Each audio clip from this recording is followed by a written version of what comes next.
Hi, I'm Dr. Joseph with During. It's my pleasure to be joined by Erik Livingston today. He is a volunteer for the PFS network, and that is Post Finasterid Syndrome.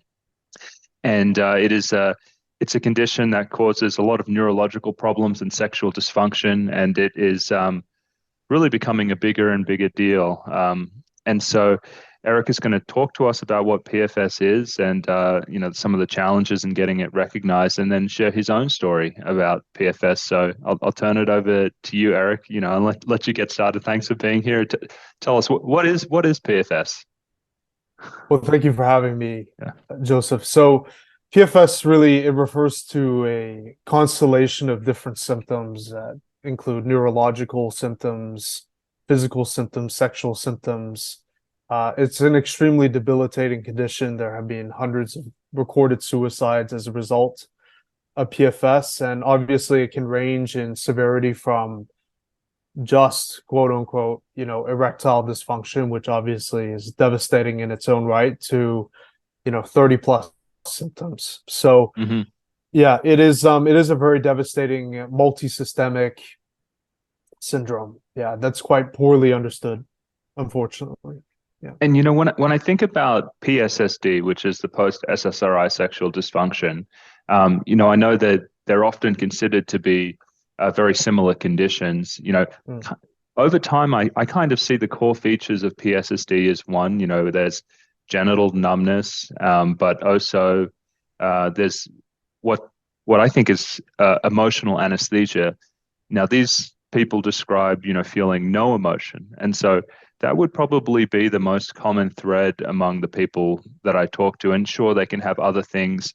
And so I wanted to get your perspective on, are there like very common symptoms reported amongst the PFS sufferers that kind of differ from that, constellation with the PSSD folks? Like, are there more cognitive problems? Are there kind of, different things?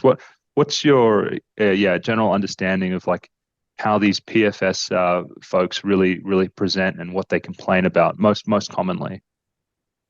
Sure. Okay. Yeah. Well, I would say that it is very common to have sexual side effects or sexual symptoms rather when dealing with PFS. However, I would also say that from what I've seen, cognitive issues are also quite common. So Okay. things like brain fog, just general cognitive dysfunction, memory loss, issues such as that seem to be quite prevalent as well. I'd say in terms of divergence, this is just speaking anecdotally here based Sure. on my That's observation. all there is right now. Yeah. Right. Yeah. Yeah. Right. Yeah. Yeah. It seems like PFS is compared to PSSD, it seems like PFS more often entails physical issues as well. And this can include, genital changes, so genital shrinkage, things of this nature. I'm not sure if Hmm. I've observed this as much in terms of the patient testimony from the PSSD community. It seems like a point of divergence. However, Hmm. there is pretty remarkable overlap also with PAS arising Hmm. from Accutane usage. Hmm. So yeah, it seems like there is quite a bit of overlap, but PFS does seem to often be more violent, so to speak, in respect to the physical symptoms. And when you say physical, you mean like actual changes, like genital changes? Because, Right. I have heard some people from PSSD talk about like shrinkage and things Hmm. like that, Hmm. and um, and so are there any other physical changes apart from, I guess, the genital changes? Well, I can speak for myself. I mean, my beard growth has slowed down remarkably. So, whereas in the past, if I wanted to be clean shaven, I would need to shave every other day. Whereas now I can go an entire month and my beard Hmm. growth is quite sparse. So that's obviously something that's very, that's a physical manifestation of this disease. There are also some patients on the very hard end of PFS who have osteoporosis. There are some patients who have taken before and after photos where the physical changes are very, very prominent in terms of their bone structure, their physical, their Hmm. facial bone structure, including the prominence of their jaw, for example. So these are things that are quite easy to observe and are unmistakable, really. Um, yeah, Let me ask you a few more questions on that because I sure. think that's really interesting. Mm, Um, Most people will be taking, especially young people, will be taking mhm. finasteride because of male pattern hair loss. Right. And do the sufferers report any changes in the rate of hair loss, whether that could, after they develop it? Because male patterned hair loss is really driven by, I guess, a androgenic Mm, state. It's like really high testosterone and hormones kind of results in that. And then, I feel like there's a lot of hormonal changes in mm, PFS, so it seems from this. So have you mhm. noticed anything about, physical changes, I guess, on the top, hair wise? Right. Well, again, this kind of feeds back into your previous question regarding physical changes.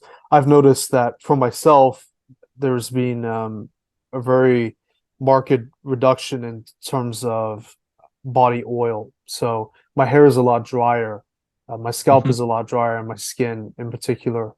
Um, Whether this is directly related to hormones, I'm not sure what the specific cause of that is. Obviously, we're in the dark regarding the specific cause of these different symptoms, but there are some patients who have reported increased hair loss or slower hair loss. So Hmm. it is really all over the map in terms of that. There are some people for whom their hair loss completely stopped, basically. That's been reported. One thing that seems quite consistent with those who are observing changes regarding their hair specifically, I've noticed that hair dryness and brittle hair is something that has been reported. So that's Hmm. something I suffer from. I have very dry and brittle hair now, whereas in the past that wasn't the case. So that's something that has been reported. Yeah. And I understand, like, cognitive problems like brain fog are common. Mhm. Uh, do you have PFS folks reporting like emotional anesthesia? Like, because the PSSD people that I speak to, Mhm. they say things like, I don't even feel like anything anymore. Like, I don't feel Mhm. anxiety, I don't feel happiness. It's like they have, their emotional range is so, I mean, it's non-existent. Is that as prominent in PFS? Because I mean, if I think about SSRIs, I mean, that drug was designed to knock out your emotions. I mean, these are mood constrictors, and so they kind of really hit you at that level. And I'm wondering, like, with finasteride, which is more of a Mhm. hormonal type of medication, Mhm. whether that creates a difference in terms of that experience of emotions. Could you talk a little bit about that? Sure. So I'll speak from my own personal, experience with this.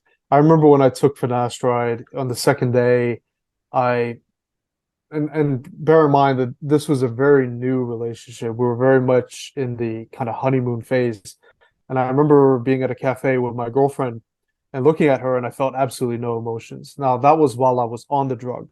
I Hmm. only took finasteride for 4 days. But I think it's relevant to point that out vis-a-vis your question. What subsequently happened when I actually developed full-blown PFS was I was in what can only be described as a biochemically induced depressive state where I felt horrifically suicidal and depressed for no real reason. Psychologically speaking, it was purely biochemical. Um, Hmm. where But you I felt, yeah, but it was like sadness, right? You yes, felt yeah, it like, was intense okay, sadness. It was intense okay. sadness. Luckily, that got better over time, but there was a certain numbness. There was a certain emotional uh, blunting. Hmm. So I basically lost the ability to really feel love, excitement, anticipation, joy. Those sensations basically ceased. So I remember booking. I used to love to travel, and I booked a holiday in Vietnam, which is a country I'd not traveled to, and I felt absolutely no excitement, no anticipation. Whereas in the past, even if I was having a rough time at work or if I had, personal issues, I would have enjoyed, at least to some extent, uh, travel to a new country. Whereas that was completely gone. Hmm. Personal achievements, I placed in the top 10 in this startup program that's hosted by the Korean government called K Startup Grand Challenge. It's a Hmm. competition in which over 2,000 companies apply. There's a monetary prize. I got into that program, which was always something I wanted to do. I felt absolutely nothing. And then furthermore, I placed in the top 10 out of 60 different companies. Again, received a monetary prize for that. Got on stage. The Minister of SMEs, small, medium enterprises, and startups gave me this award, and it's a big audience, and I felt absolutely nothing. I felt no sense of satisfaction. I felt no joy. And again, just to relate this back to an earlier point I made, I remember being with my family during Christmas, honeymoon phase of a relationship, and I felt the deepest, darkest depression I've ever felt in my life. And there was absolutely nothing wrong with my life externally. So this is really a Hmm. biochemical problem. Yeah. So, That's interesting. Okay. yeah. But the depression is, I guess you really feel the depression. And when you've talked to other sufferers from PFS, Mhm. um, is that kind of how they experience mostly like this kind of numb depression? Would that be a consistent description of the state from what you hear? Yeah. Um, Again, just anecdotally speaking, Sure. based on what I've read and the people I've spoken to in the community, there is a general kind of apathy and lack of motivation, lack of energy, lack of connectedness, derealization, depersonalization, and I think you could also lump in with that a kind of loss of aggression, at least on the part of some sufferers. Again, I don't want to universalize here, but that was something that I experienced as well, where there was just this general apathy and nihilism.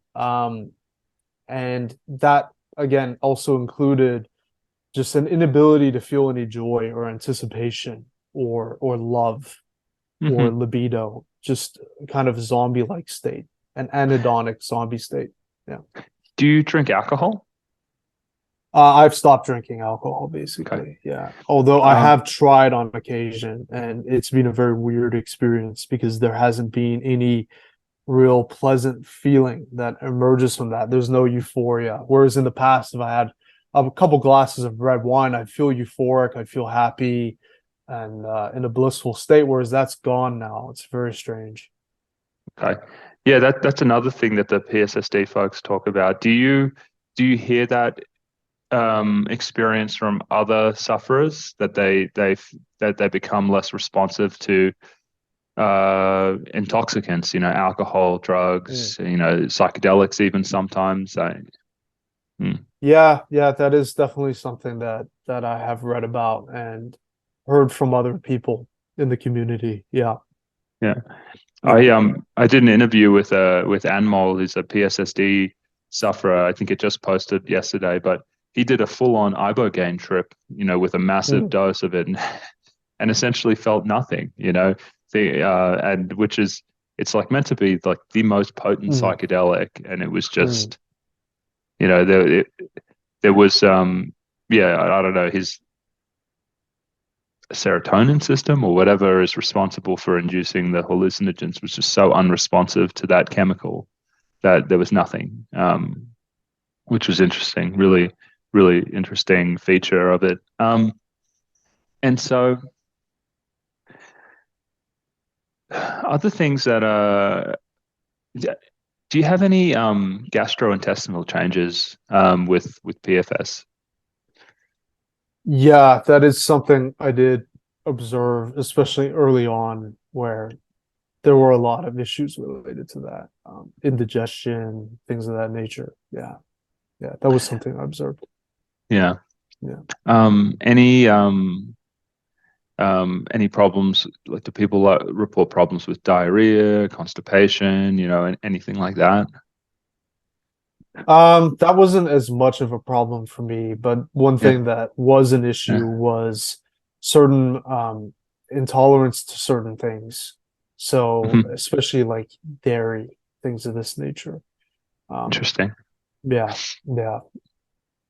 Um, what about like changes in like urinating, going to the bathroom, and any changes there, or was it still mostly regular? Well, and again, this is kind of speculation, but I didn't need to go to the bathroom as much as often. Now, I Hmm. just want to point out that there are some people who report the complete opposite and say that they have increased need to urinate.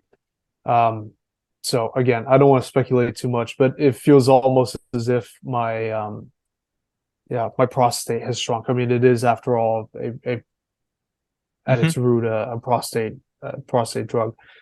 So I don't want to speculate too much, but I did notice that I don't need to urinate as often. So yeah, Okay. Yeah, that's really interesting. yeah, Yeah, and I hear those changes as well. People like after I develop it, well, yeah. kind of the opposite of that with the PSSD people. They Mm, talk about needing to urinate like all the time, mm, and then they can't mm. feel it when it leaves their Right, body. right, right, Um, right. so moving on from symptoms, are there any other symptoms that you want to kind of discuss that, either happen to you or that you see kind of in the community in more detail before I move on to ask you some other questions? Sure. I mean, I suppose when you get on to talk about my personal situation, I'll talk about the most salient things for me. But I think really, from my perspective, at least, the most devastating symptoms are really anhedonia and asexuality, I would say for me. As then Hmm. I would also say the physical issues.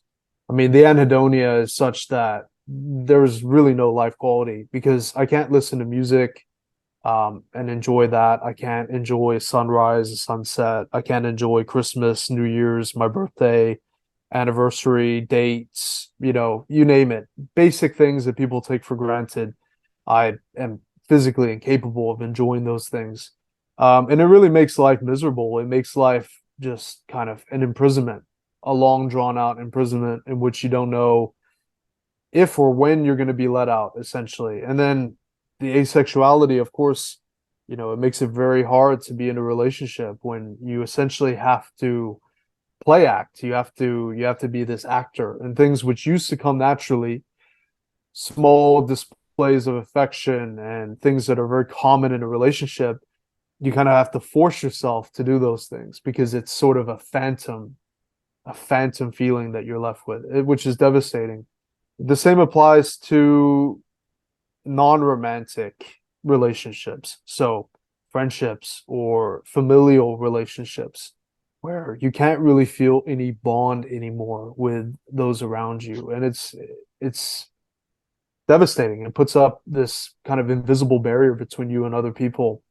And then finally, the physical changes are such that it's very devastating. It's very alienating. It makes you feel extremely uncomfortable in your own body. Whereas before, I felt quite comfortable in my body. I felt used to it. I felt I could derive physical pleasure from my body through a range of different activities, not necessarily sexual in nature. I'm Hmm. also including massages in there, swimming. I used to love swimming in the ocean. I used to love exercising, whereas my body doesn't respond in the same way to any of those activities. I mean, I remember when I quote unquote crashed and developed PFS, it was in mid-November of 2021, and I remember taking a hot bath and I couldn't feel any pleasure. So there was this general numbness, and that Wow. of course has implications for getting pleasure from a massage, for example. Just these very basic things. Yeah. And then obviously the physical changes in terms of genitals, in terms of like muscle wastage, things like that. It's horrible. Yeah. Okay. I think that really sounds like PSSD. Right. It's like they knock out sensory pleasure. You you lose one of these core senses. Music doesn't sound good. I was talking to a lady the other day who has 3 children, going through the same thing, completely numb and pretending, so she can, not freak them out, and that's really challenging, as you could imagine, being a mother with young children, and how emotionally responsive that you have to be. And okay, so let's move on now. Erik, tell us about the state of recognition of PFS as a condition, either by regulators or kind of its recognition in the broader medical community. Yeah. Well, I do know that PFS is being brought up as an issue in various different, especially amongst urologists. I know that it's a subject of discussion in various different conferences amongst urologists. In terms of official recognition with the FDA and in terms of the MHRA and the EMA and the National Institute of Health, I'm not too up to speed in terms of where things stand exactly right now. I do know that we require more scientific investigation into this, unfortunately, in order to reach a satisfactory level of recognition for this disease. I'm confident that we will get there, and it could be sooner as opposed to later. But sadly, as of right now, it isn't officially recognized as a condition, as far as I know. Yeah.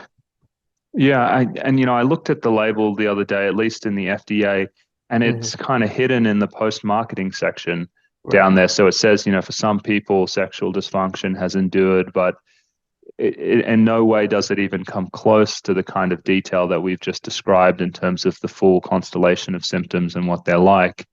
And in fact, I think I don't know if it was PFS Foundation, but there was a big push to do a citizens petition to move that warning from the post-marketing reports section up into warnings and precautions, which is a special section of drug labels for the most important risks, where essentially they're the risks where, it would almost be negligent if a doctor did not inform you of them. They're considered that every physician should be aware of these risks before giving them to a patient, and obviously then informing them of it. And that was rejected because I read that, and they said that they did not think it was it was legitimate.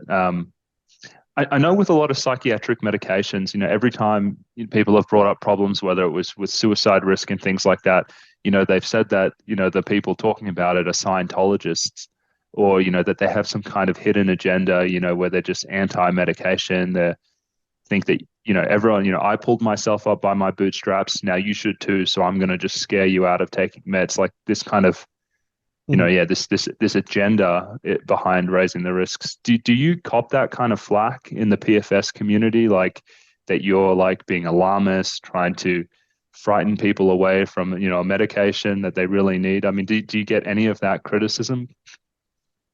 I have to laugh just because of what finasteride is being prescribed for, because it's something that is absolutely in terms of the hierarchy of needs, it's so low. I mean, it's like a lifestyle cosmetic drug, right? It's a lifestyle drug, which is it's being repurposed to be a lifestyle drug, when at its core it's really used for bloated prostate.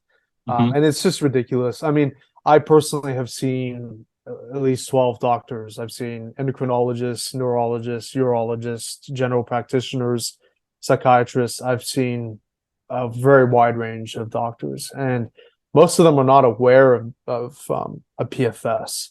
The few that are, it's sort of a mix between skeptics and outright just denialists, versus those who do recognize it as a condition, but there's a lot of ignorance amongst those who do recognize it as a condition, and they view it more as a hormonal imbalance rather than something that's obviously much more complicated than that. If there was a quick hormonal fix, then obviously we wouldn't be here. What I would say is, in terms of pushback, I don't know what to attribute it to, because obviously, as we were just discussing, finasteride is in this context used for a cosmetic issue. So typically from my personal experience, what I've noticed is there's just this general unfounded and illogical argument that it's simply impossible that a drug could do this. And I had one experience like this with a urologist who claimed that it was completely impossible. And I would like to state that none of the reasons were rooted, they had no scientific rooting. So he would say it's impossible because the drug would have been removed from the market. There would have been all these lawsuits. And obviously, you know, I brought a lot of evidence to show there have been lawsuits. And just because it hasn't been removed from the market doesn't mean that this is impossible. And I provided a lot of studies, and he wasn't interested in having a look at any of that. So I think by and large, it's just this general resistance based on the idea that for some reason it's impossible that this could happen.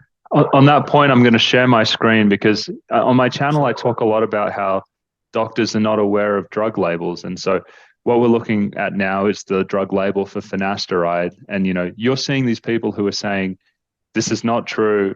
And right here, you know, post-marketing experience says here, sexual dysfunction that has continued after discontinuation of the treatment, including erectile dysfunction, libido disorders, ejaculation disorders, orgasmic disorders, male infertility, poor seminal quality, testicular pain. And so for a drug, like even though they put this, I mean, they put this in all of the drug labels. They say, you know, these adverse reactions, they've been reported, you know, they're from a population, you know, of uncertain size, you know, we can't estimate frequency or establish a causal relationship to the drug. This is in all of the drug labels, but they're not actually saying, I mean, I think it's like wrong that it's there because it says, you know, we cannot reliably establish a causal relationship, but they have crossed some level of causation because I'm a drug regulator. And so, you know, I worked at the FDA.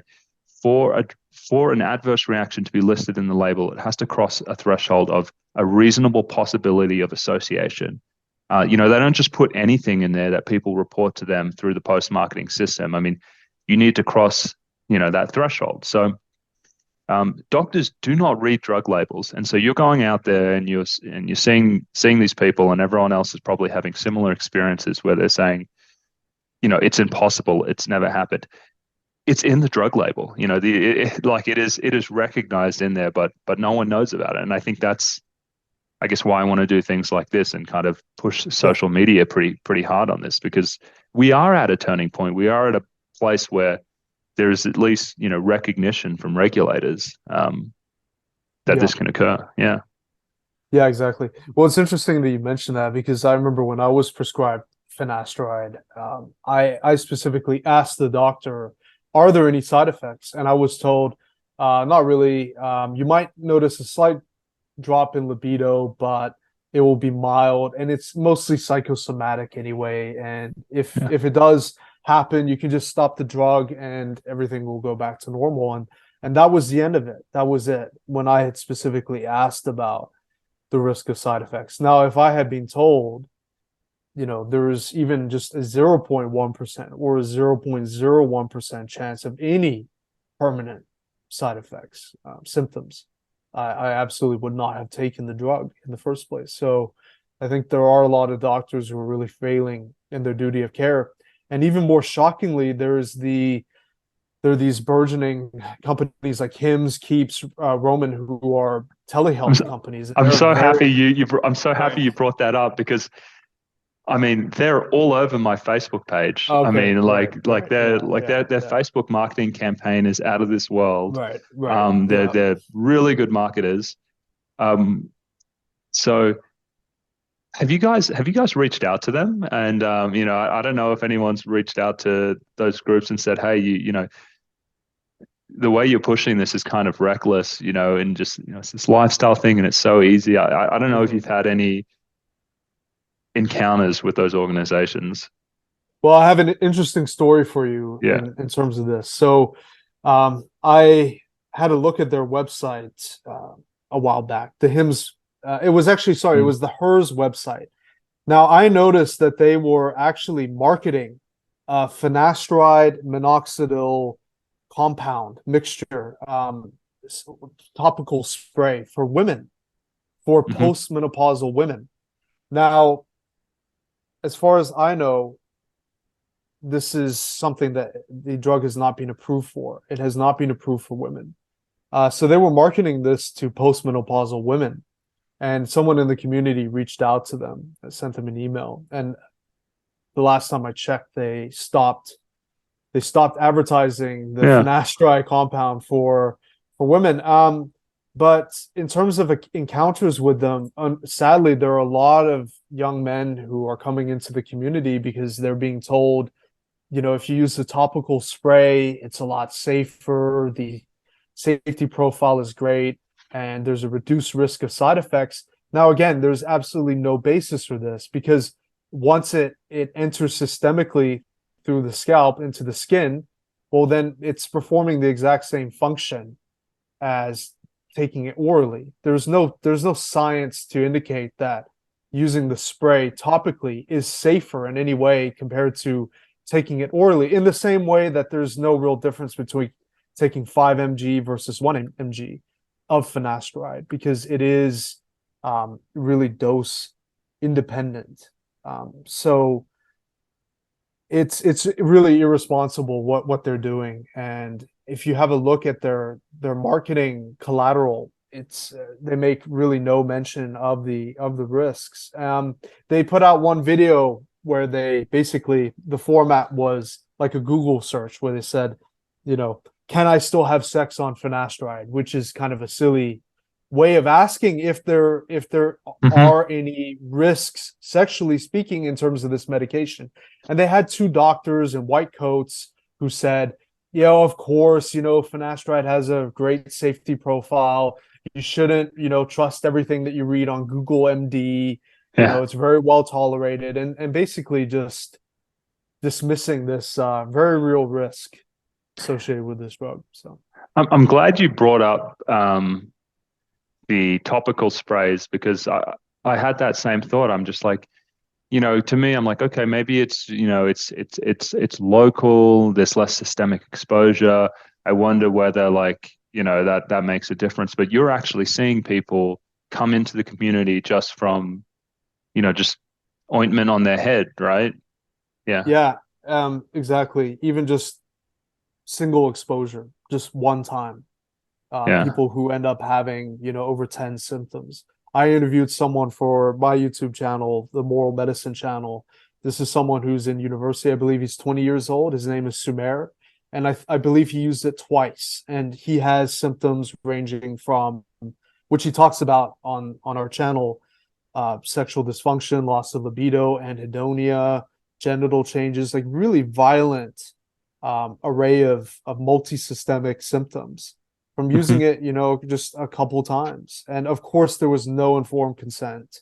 And even more shockingly, in his case, and this is something which I think you'll find interesting, he, of course, is entitled to his health records. So he demanded them. He said, I'd like to see my health records from you, because they do have a faux kind of consultation process where you have to talk to a health professional who then prescribes it to you, and it gets sent in the mail, right? And he got the internal kind of discussion, and they explicitly said in the record that he showed absolutely no signs of male pattern baldness. In other words, there was absolutely no rationale for prescribing this to him. It completely undermines the whole basis behind this system, which they laud, where they say, we ensure that this drug is ending up in the hands of people who truly need it. Putting aside the fact that it's for a really spurious issue, a cosmetic issue, it's frivolous. Putting that aside for a second, even the claim that they have these processes in place to ensure that people who actually need the drug are being given the drug is undermined by the fact that we have evidence of them saying very clearly, based on the photos that we've received from this client, he doesn't actually need this drug, but we're going to send it to him anyway. So, Well, if and he, then, yeah, go well, ahead. I'm maybe I have a lawyer he could talk to. I don't know what state Right, he's in, but right, but yeah. that's that would be helpful. If Right. if there was no reason for him to be on it, and then he developed this problem, which is recognized by the FDA. I'm going to assume he's American. He may not be, Yes, but yes. Yeah. yeah, then that's yeah that yeah that sounds like Yeah. a case. That sounds like a case to me. Right. Yeah. Yeah. Yeah. Absolutely. Yeah. Mhm.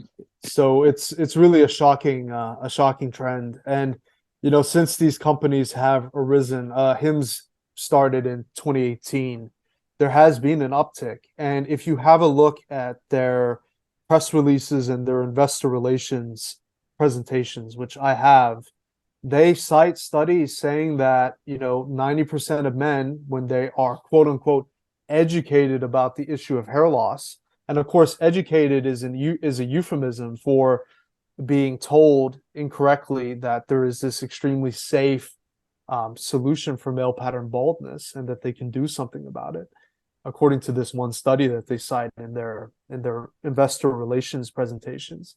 90% of men are happy to take finasteride.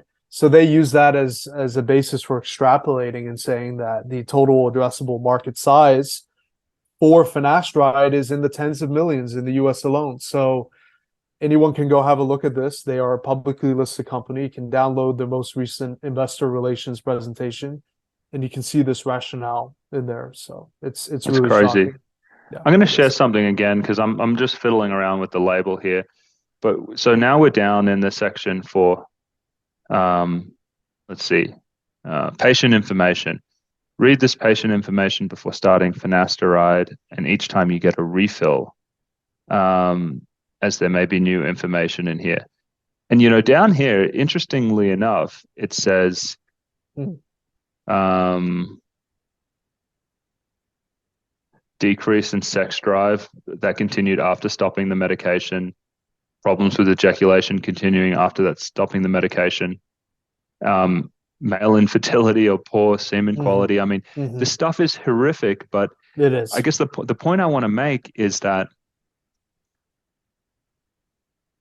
the experience appears to be, and this is really common with the antidepressants and things like that, even though these things are in the labels now, and they're clearly saying, tell people about these things. We live in a system where it's not really set up that people get this information.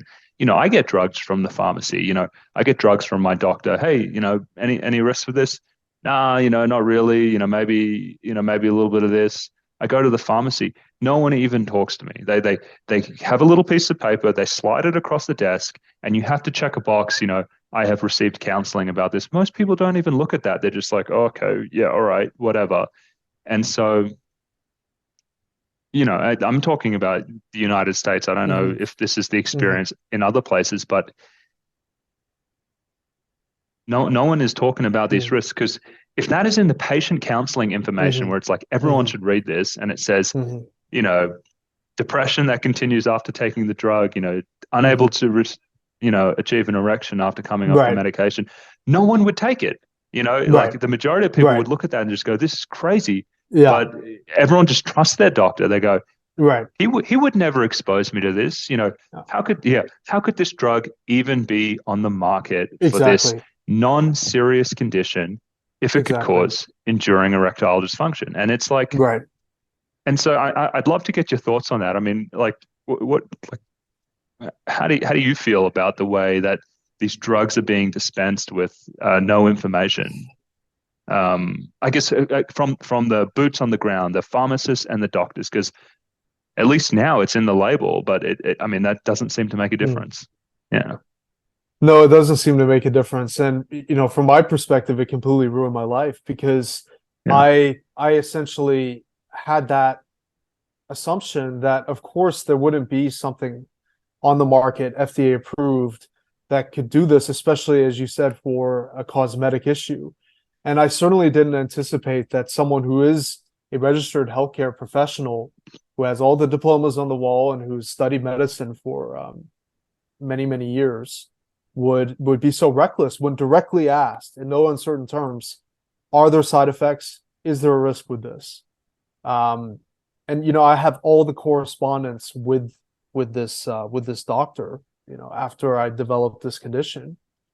And it was basically a matter of just saying, oh well, this is very rare. This is very rare, and I would have liked to have known, even if that is the case, even taking that for granted, that it is rare, and we don't have any real prevalent studies. We do have some studies that have indicated it's hovering around 1%, I believe, who develop some form of enduring problems after having taken finasteride. And the clinical trials show around, I believe, 3% from Merck's actual clinical trials.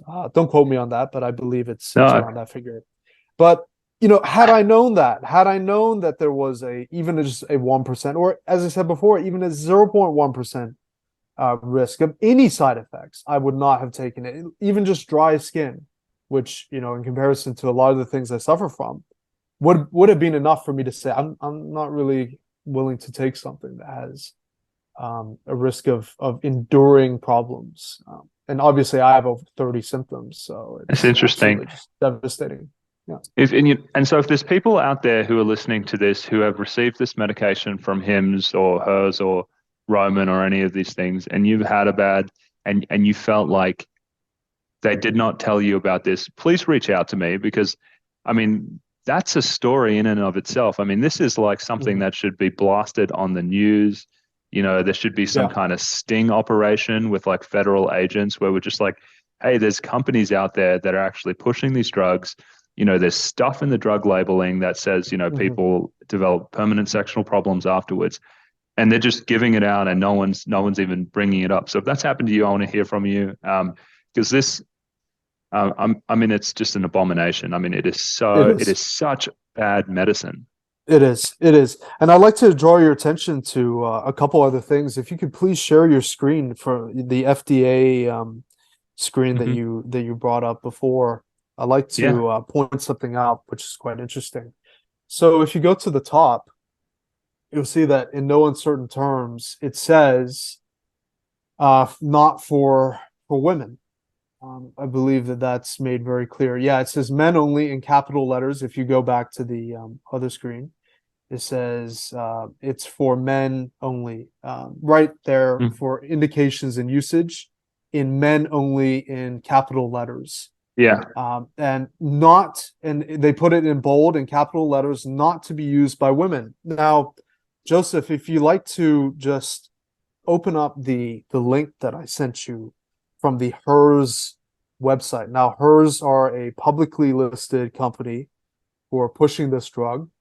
If you open that up and if you scroll down to the bottom, so this is obviously Hers. It's pretty obvious who the target demographic is for this company. If you scroll right down to the bottom and you click right there. So if you go right up, there it is, topical finasteride and minoxidil spray. They're advertising this for women. So the FDA explicitly say this is for men only, not in bold capital letters, not for women. And here you have a publicly listed company that are specifically marketing this to women. It's an absolute disgrace, especially when you triangulate this with everything else that we were discussing. It's out of control. Have you had women who have developed PFS? Yeah. Yes. Yeah. And obviously that's going to increase very likely given the marketing efforts of these companies. So Jesus. Okay. Yeah. So that's it. Let me try this finasteride minoxidil solution. Because that's I'll look at it later. But yeah, that's an interesting story in and of itself. The off-label use of this. Also, another personal anecdote. I remember when I developed PFS, especially given how extreme my symptoms were. I had my sperm quantity was reduced by like 90%. It was just harrowing. So I went to a sperm bank and I wanted to see what had happened to my sperm quality. And they did an examination and they spoke to me and they asked me a series of questions. And one of the questions was, have you taken any medication recently? Why are you here? This was a very big sperm bank in Hong Kong. I was living in Hong Kong at the time. And they told me that it was not uncommon for them to see men who had taken finasteride and had come to see them because they had had an adverse reaction. Is that, that's very common, So again, it's just these things which, yeah, That's make you crazy. wonder. Yeah, it is. yeah. Yeah. So yeah, well, I mean, yeah, I want to see where this goes so badly. Do I want these companies to have to I guess make amends or Yeah. for what they're doing, just like pushing this stuff. If it is indeed true that they're not actually informing people of the risks of these drugs like they should, and so yeah, Erik, you'll have to send some people my way who have gotten PFS from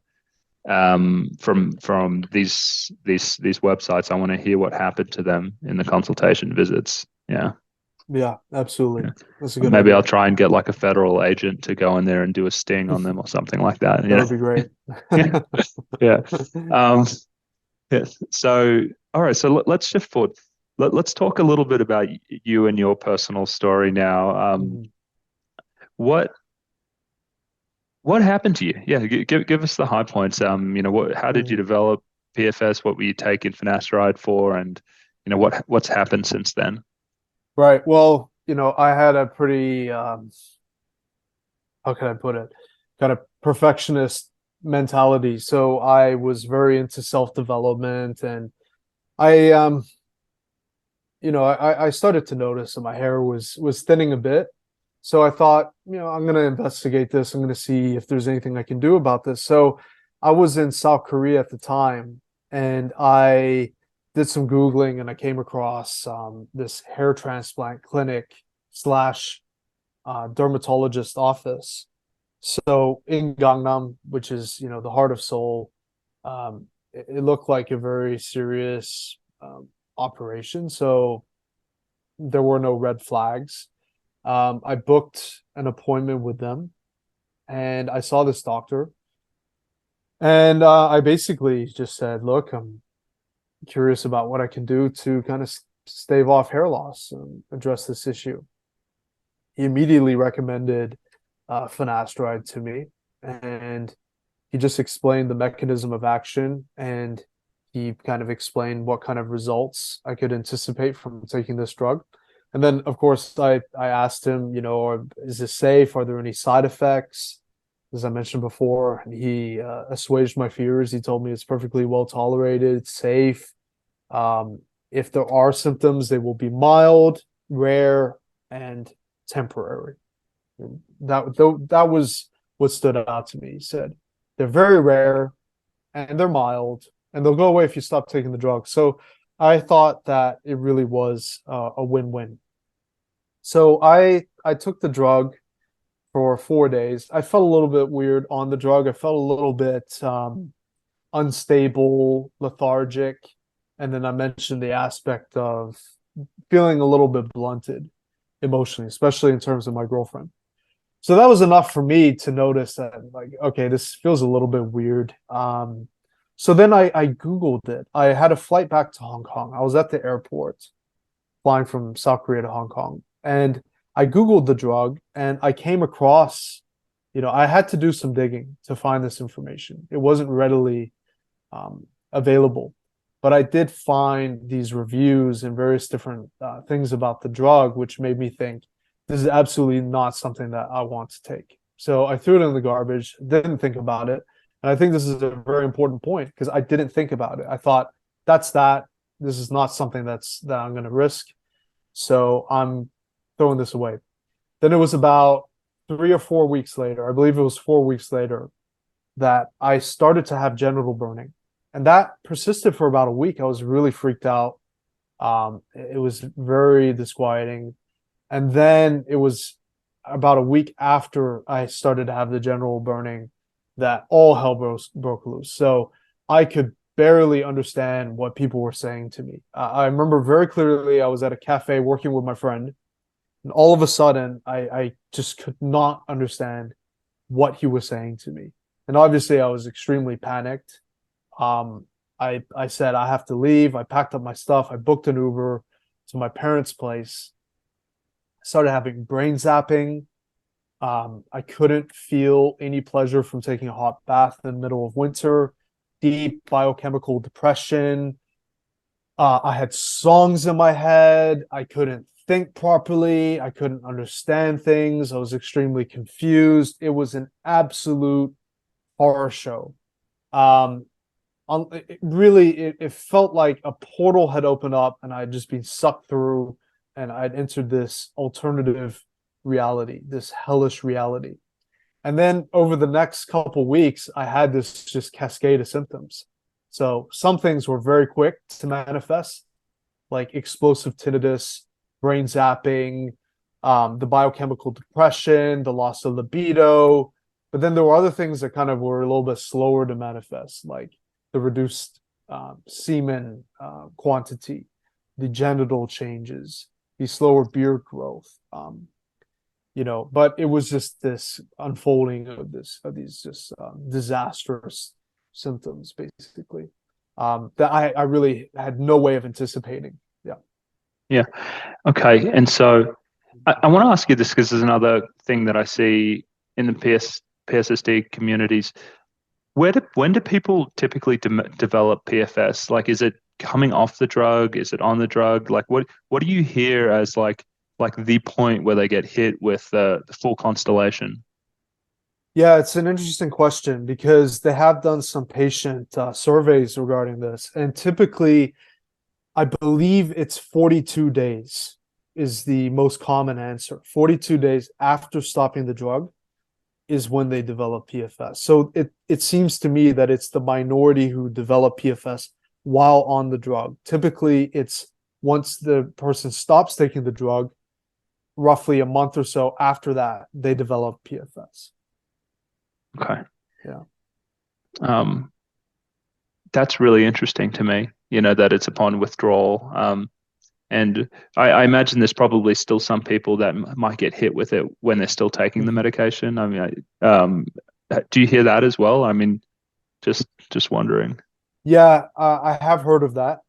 Mm-hmm. It does seem to be the minority, though, based on what I've seen. I'm no expert on this, but based on what I've seen, it's the minority who get it while they're on the drug. And what's terrifying as well is that there are cases where people take it without any issues for years. In some cases, decades. There was one person who took it, I believe, for something like 8 or 10 years. He took, I think, a business trip. So he had a flight. He forgot his prescription, and then he crashed because he wasn't taking finasteride. But he didn't have any issues while he was on the drug. And it's not a perfect mirror of what I experienced, but my issues while on finasteride were, absolutely minuscule compared to what happened after I stopped taking the drug. Yeah. Do you tell people to taper off the medication if they find your community and they're on a stable dose? Is there any belief that the process of tapering is gentler and maybe less likely to result in PFS? I can't really comment on that. I personally have not seen that. Based on my understanding, finasteride is extremely dose independent. So, there are people who can take 5 mg and have no issues, and then there are people who just get exposed to a bit of the topical spray and they develop PFS. So I'm not too aware of any sort of tapering protocol. Yeah, because that's like that's similar with PSSD, but for some of the other problems with these medications, like protracted withdrawal, which is it's again another neurological syndrome that emerges when people come off the drugs, either benzodiazepines like Xanax or SSRIs like Prozac. Within those communities, they're highly invested in tapering, and this is what I do. I think it's very legitimate for avoiding these types of withdrawal reactions. But yeah, I'm not so sure that it would help with PSSD or PFS. But if anyone listening has any comments about that, I would love to hear them in the section below. because that would be really interesting. Another thing is, um, tell me a little bit about the trajectory of improvement. I guess first in yourself. Maybe you could say the month and the year you developed it, and then talk about how symptoms changed over time, and then take a broader view and tell me about Mm. what you observe in the community in terms of prognosis. Okay. This is a tricky one to answer, so I'll just stick to my own case. So for me, a lot of the extremely violent symptoms did luckily go away. So things like genital burning has pretty much disappeared, as has tinnitus. Violent tinnitus has gone away, and brain zapping, which obviously really horrific, pronounced symptoms. Cognitively, I have improved. Sexually, not really. So I'm lucky that I'm not impotent, but there's no sex drive. That has not improved. The physical things have not really improved. Um, so like genital changes, things like that. The anhedonia has improved very moderately, but there's still no quality of life. My memory has improved. And my energy has improved. But it's such that there's still no quality of life. I mean, it's still a slog basically to get through each day. So yeah, Mentioned that it unfortunately. was kind of you felt uneasy, or that it was kind of tricky to kind of speak more broadly about what you see Yeah, in the community. Why yeah. is that? That that feels difficult to comment on. It's difficult to comment on because um, there does seem to be quite a bit of variability. So there are some people who, for some inexplicable reason, they get worse. There are others who get worse for a very obvious reason. So like re-exposure, or they take something that is contraindicated, like an SSRI. There are Hmm. cases like that. But then there are people who just get worse for some unbeknownst reason. Um, Unfortunately, and then there are others who do get better, and then there are some who claim to recover. It's hard to verify these things, so I think it's all over the map, really, which makes it kind of hard to comment on that. Yeah, and Yeah. provide a general kind of prognosis. Yeah. And so, okay, tell us about the causal theories, because I've been on your YouTube channel, Moral Medicine, and I saw an interview that you did with someone about epigenetic changes, Mm, and so, I mean, is that what you think is going on? Is that the leading theory? Like, what are the leading theories as to, what is happening in a, physiologic, anatomical level, like within the actual sure. body, that is causing these symptoms? Is it autoimmune? Is it brain damage? Like, how does what are the primary theories that the community has banded around? Right. Well, the Baylor study, which investigated PFS tissue, found that there were thousands of genes that were basically dysregulated, up and down regulated, and overexpressed and underexpressed.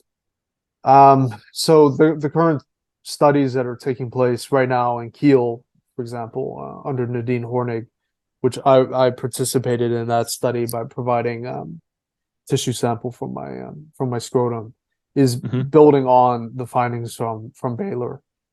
It has been found repeatedly from various different studies that the androgen receptor is overexpressed in PFS patients. So Hmm. there is obviously a change in respect to sensitivity to androgens, which would help explain, I suppose, why people are not responding to testosterone replacement therapy, things of this nature. So obviously, we need more science. We need to understand better what's going on here. What is the root issue? What are the pathomechanisms that are driving this condition? So yeah, essentially the current work that that I'm supporting is building on these initial findings, which have Hmm. demonstrated these epigenetic dysregulations, basically. Yeah. And help me just Hmm. I'm not a genetics expert, but I think my understanding of epigenetics is Hmm. when the body is exposed to, you know, I guess some kind of chemical in this in this case, that the response of the cells can be to actually change the underlying DNA in a way that changes how, I guess, proteins are manufactured Hmm. by Hmm. that cell, and that could result in changing structures of, say, Hmm. receptors in this case. Is that Hmm. your understanding of what epigenetics is, or maybe there's a better way to explain it? Right. Well, I'm really a layman when it comes to this, but Mm-hmm. my understanding of epigenetics is pretty simplistic. Basically, relates to uh, gene expression. So things like methylation and the way in which a gene expresses itself. I am aware of the fact that quite a few drugs can cause epigenetic changes, and obviously the environment itself can induce epigenetic changes. But I'm really not an expert on this. I'm not an epigeneticist, but Sure. yeah, the Yeah. study, yeah, the Baylor study did show that there is widespread gene What was dysregulation. the Baylor study, if you could just give it to me in a nutshell? Okay, well, that was conducted by Dr. Mohit Kara, who I believe is a urologist at the University of Baylor. And for quite a few years, they studied the tissue samples, genital tissue samples from, I think, around 30, I think it was 30 men who were presenting with post finasterid syndrome. And I think they did a microarray analysis or something along these lines to Hmm. study the tissue samples. They found, compared to the control groups, that there was this widespread gene dysregulation. So, yeah. Okay. And a couple more things I wanted to ask you about. I know we're going long, Sure. but Sure. it's very interesting for me. Treatments. Yeah. What are some of the treatments that have made a difference? And and I'm not talking about cure, but I mean, Hmm. there's obviously a patchwork of symptomatic treatments. I mean, in PSSD people, sometimes they're taking Viagra and they're doing different symptomatic treatments to try and kind of Hmm. overcome the live with the condition. What do you see in the PFS community? What are people experimenting with? What do some people have luck with? Uh, well, I think the community, to be honest with you, my answer to this question would really be that for over 25 years, the community has been um, self-experimenting with a wide variety of different things. I myself have not engaged in this because I'm aware of the fact that very often it is Russian roulette, and people do significantly worsen their symptoms or develop new symptoms by self-experimenting. So by and large, I really don't. I don't try different things. I'm Hmm. pretty careful about what I consume. People have experimented with all kinds of different substances, and Hmm. there isn't any reliable way to make this better. Sadly, that has been found. As far as I know. So I think it's really important for the community to focus on understanding this condition, understanding what is the root cause, what is driving these symptoms, what has gone wrong. And I think if we can achieve that understanding, then we can start focusing on therapeutics and how can we hopefully reverse this, which, it's something that might be possible. Nice. I personally believe that it is possible Hmm. for various reasons. There are people in the community, and I think this is the same with PSSD, who experience these windows, um, temporary remission. This is something I experienced. So I do Hmm. believe it's reversible. I think, there are a lot of tools now to epigenetically edit genes and control gene regulation. So if that is the core problem, I do think it's something that's addressable, but obviously we need to get to the root of this. We need to understand this condition. And sadly, a lot of sufferers, and I understand why, because they're very desperate. They spend a lot of money on doctors who, in some cases, are manipulating them and are basically taking advantage of their desperation. They spend enormous amounts of money on these consultations, which I think are kind of misguided. I think we need to focus on really getting to the bottom of this, and also a byproduct of that will mean legitimacy, will mean recognition, which will mean grant funding, which will mean more successful lawsuits. There have been a lot of very large lawsuits with Accutane. So Roche had to pay, I think $20 million to just a single plaintiff, I believe. So that's really my focus. I'm really focused on the big picture. I like to see this get recognized. I like to see us get grant funding.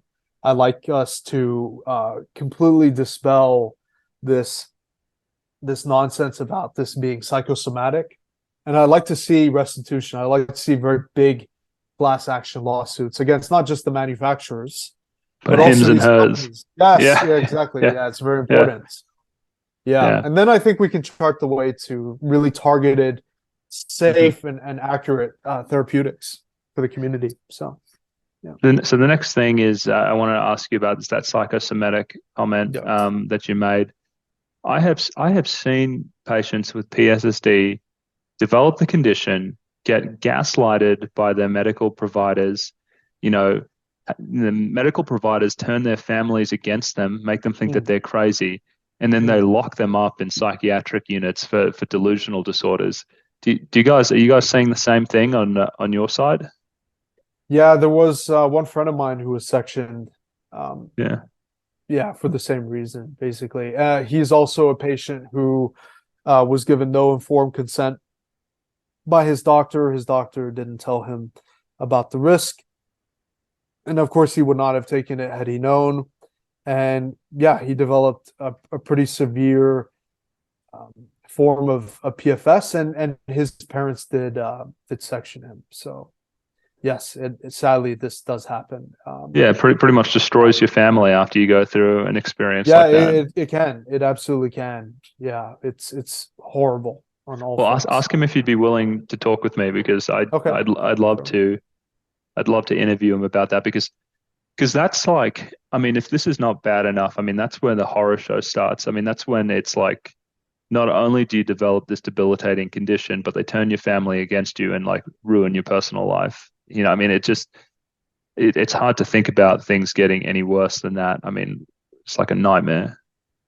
Yeah, no, it is. It is. And also, I experienced this as well when I saw various different doctors. They wanted to just willy-nilly prescribe things to me, which in hindsight would have made me much, much worse. So in my desperation, I saw one psychiatrist who wanted to push SSRIs on me. And I had indicated, look, there's this condition called PSSD, and it's very similar to PFS. And if I take SSRIs, it's going to make me worse. And she then recommended something else. And I said, what's that? And she said, oh, this is the combination. And it only has a little bit of SSRIs. I said, you're not listening to me. I mean, this is just, well, ridiculous. What's that saying? It's like, when all you have is a hammer, every problem looks like a nail. That's kind of all they've got. Right. Yeah. So, Jesus. All right. Well, Erik, I'm about good with questions. Is there anything else that you wanted to share before we wrap? No, I think it's been a good conversation, and we look forward to having you on moral medicine as well, of course. So yeah, for sure. Send people my way as well, Erik. It's been a pleasure. I will. Talk to you soon. Absolutely. Okay. It's been a pleasure. Okay. Bye. Good talking to you. Bye-bye.